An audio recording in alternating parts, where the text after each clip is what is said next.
வாங்க குழந்தைகளா, இன்றைக்கி நம்ம என்ன பார்க்க போகிறோன்னா காகமும் அன்னப்பறவையை பற்றி பார்க்கலாமா? ஒரு அழகான அன்னப்பறவையா.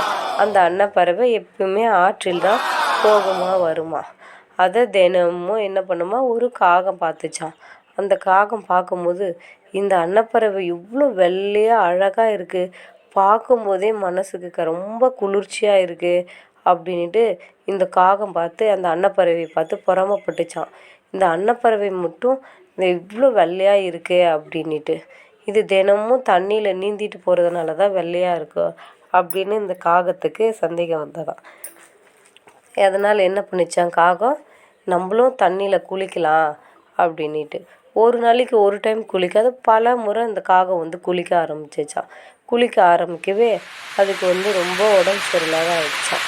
அதனால் உடம்பு சரியில்லாததில் அது படுத்த படுக்கையாக இருந்ததாம். அதனால் எறியே எடுத்து சாப்பிட முடியலையாம், எங்கேயும் பறந்து போக முடியலையாம்.